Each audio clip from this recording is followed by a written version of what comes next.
No, thank you. Honorable Member Sambit Patraji, please. No, please. माननीय सभापति आपको मैं महोदय, बार बार बोलता आपका हूं। बहुत बहुत धन्यवाद। आज एक ऐसा दिन है जो मैं कहूंगा कि अजीब दास्तां है। प्लीज। मुझे एक तरफ बहुत खुशी की अनुभूति हो रही है कि एक ऐतिहासिक बिल के पारित होने के समय में आज लोकसभा में मौजूद हूं, और वहीं मुझे दुख की भी अनुभूति हो रही। हम सब भारत के बच्चे यहाँ बैठे हैं और यहाँ तकरार दो पक्षों के बीच इसको लेकर हो रहा है कि क्या भारत का एक पक्ष मुसलमानों के अधिकार को छीन लेगा, क्या भारत का एक पक्ष मुसलमानों को कहीं न कहीं डरा रहा है, क्या मुसलमान आज भारत में सिमट कर रह रहा है। सभापति महोदय, मैं आज सीना ठोक के कहना चाहता हूं कि पूरे विश्व में यदि मुसलमान सर्वाधिक सुरक्षित कहीं है तो उस देश का नाम भारतवर्ष है, हिंदुस्तान है। मैं एक छोटी सी कविता पढ़ना चाहता हूं गया प्रसाद शुक्ल स्नेही जी का। किसी को नहीं बनाया दास, किसी का किया नहीं उपहास, किसी का छीना नहीं निवास, किसी को दिया नहीं त्रास, वही हम है भारत संतान, वही हम है भारत संतान। किसी का कुछ छीना नहीं है, हमेशा दिया है।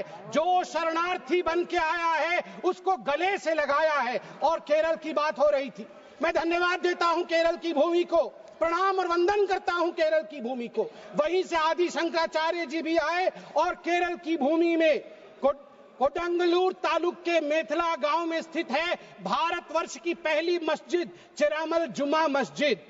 और चेरा राजा चेरामल पेरुमल ने इस मस्जिद के लिए जगह स्थान दिया था। यह है भारत का कल्चर, यह है भारत माता। और इस भारत के ऊपर आप संदेह दिखा रहे हैं। क्या स्थिति है आज वक्फ को लेकर इस्लामिक देशों में? क्या वक्फ प्रॉपर्टी इस्लामिक देशों में है? मैं इस्लामिक देशों का नाम पढ़ूंगा जहां वक्फ का वजूद नहीं है। तुर्की में नहीं है, लीबिया में नहीं है, इजिप्ट में नहीं है, सूडान में नहीं है, लेबनान में नहीं है, सीरिया में नहीं है, जॉर्डन में नहीं है, तुनीसिया में नहीं है, इराक में नहीं है। भारतवर्ष में वक्फ बोर्ड है। वक्फ प्रॉपर्टी को कानूनन सुरक्षा, लीगल प्रोटेक्शन दिया गया है। उसके बाद भी हंगामा क्यों है बरपा? उसके बाद भी हंगामा क्यों है बरपा? मैं पूछना चाहता हूं, क्या गुनाह है मोदी जी का? क्या गुनाह है हमारा? हमारा गुनाह सिर्फ इतना है कि हम सबका साथ चाहते हैं, हम आगा खानियों का साथ चाहते हैं, हाँ हम बोरा समाज का साथ चाहते हैं, हम पसमंदा समाज का जो पिछड़ा वर्ग है मुसलमान समाज में उसका साथ चाहते हैं, हाँ हम चाहते हैं महिलाओं का रिप्रेजेंटेशन और प्रतिनिधित्व हो। क्या ये गलती है? क्या मोदी जी गलती कर रहे हैं? आप बताइए। हम सबका विकास चाहते हैं, हम चाहते हैं वक्फ औलाद के अंतर्गत जब आपकी फैमिली लाइन समाप्त होती हो उस समय अगर एक बेवा हो, उस समय यदि तलाकशुदा महिला हो, उसको नजरअंदाज करते हुए किसी भी कीमत पर प्रॉपर्टी जो है वो वक्फ पे पास नहीं जानी चाहिए।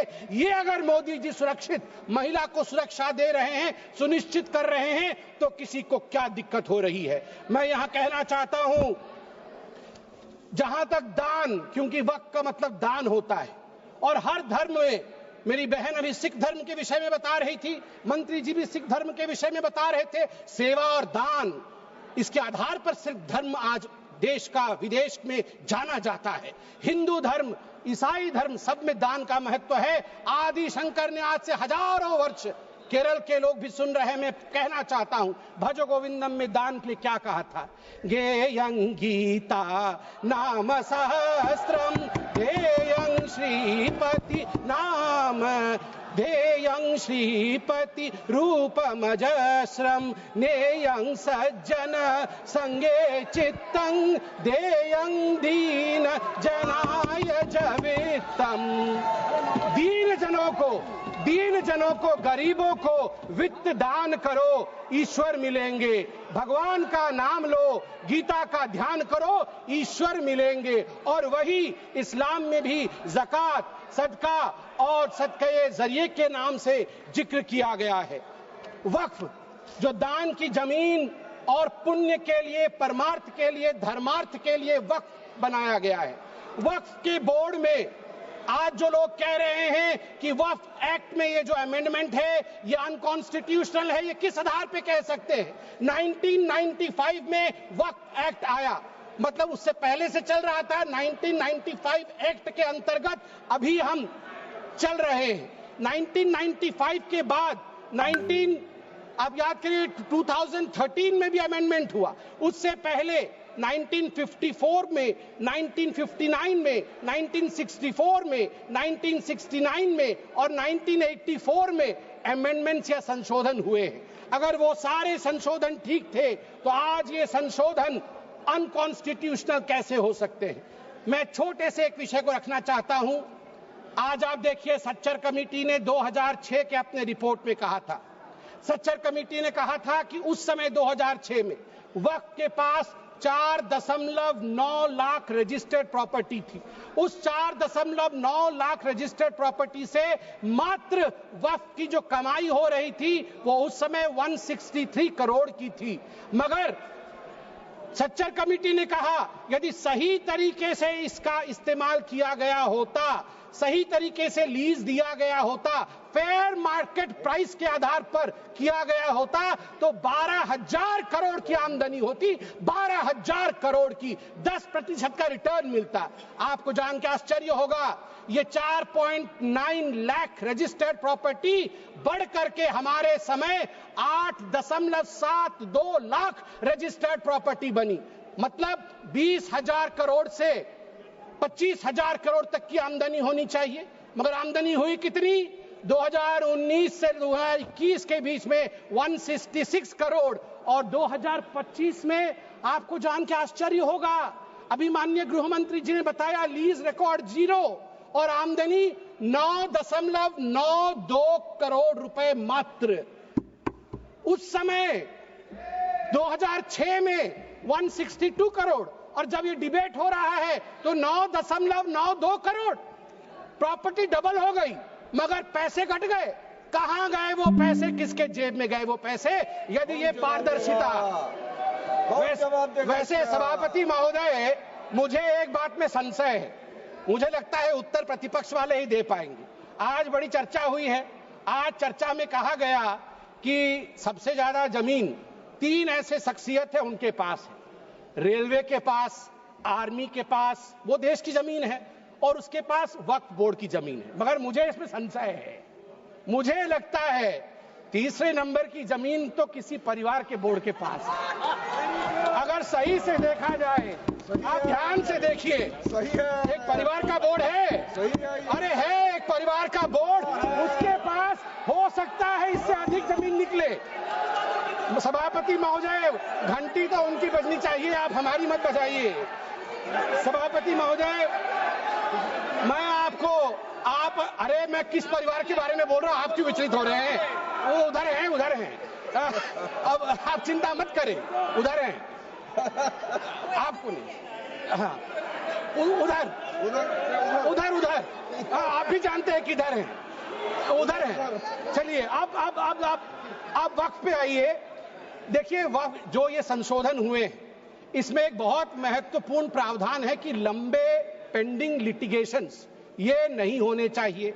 मैं आपको एक आंकड़ा देता हूं, लंबे समय तक चल रहे कानूनी मुकदमे जो पेंडिंग लिटिगेशंस 2013 में 10,380 केसेस थे, जो 2025 में बढ़ करके 21,618 केसेस हो गए। अनाधिकृत घुसपैठ, एनक्रोचमेंट, ये सुनिएगा सभापति महोदय और सभी सदस्यों को कहूंगा, वंशी पोर्टल में टोटल एनक्रोचमेंट के केस 58,890 है। इसमें से लगभग 31,999 पेंडिंग एनक्रोचमेंट है, जिसमें 9,000 मुस्लिम पार्टीज है, अर्थात मुसलमानों के जमीन पर भी अधिग्रहण का काम वक्फ बोर्ड ने किया है। इसलिए जो ये बिल के बारे में आज हम चर्चा कर रहे हैं, मुसलमान भी पीड़ित है, इसलिए बिल से संरक्षण मुसलमान को भी मिलेगा और पूरे हिंदुस्तान के सभी कौम को मिलेगा। मैं अंत में इतना ही कहना चाहता हूं कि सेक्शन 40 को लेकर आज जो कहा गया, मैं बस 30 सेकंड में समाप्त करूंगा। सेक्शन 40 को लेकर आज यहां बहुत चर्चा हुई। ये जो तर्कहीन शक्ति, इरेशनल पावर दिया गया था वक्फ बोर्ड को, खुद ही इंक्वायरी करते थे और खुद ही जमीन को वक्फ में डिक्लेयर करते थे। आज देश में 515 ऐसी प्रॉपर्टी है, उसी का शहर, वही मुद्दई, वही मुंसिफ, हमें यकीन था हमारा कसूर निकलेगा। उसी का शहर, मतलब एरिया खुद ढूंढ लेंगे, वही मुद्दई, वही जाके इंक्वायरी कर लेंगे, वही मुंसिफ, वही जजमेंट भी दे देंगे।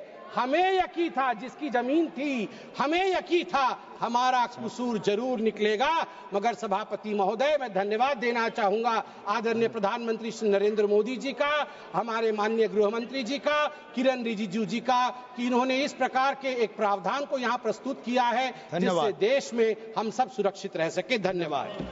माननीय सदस्य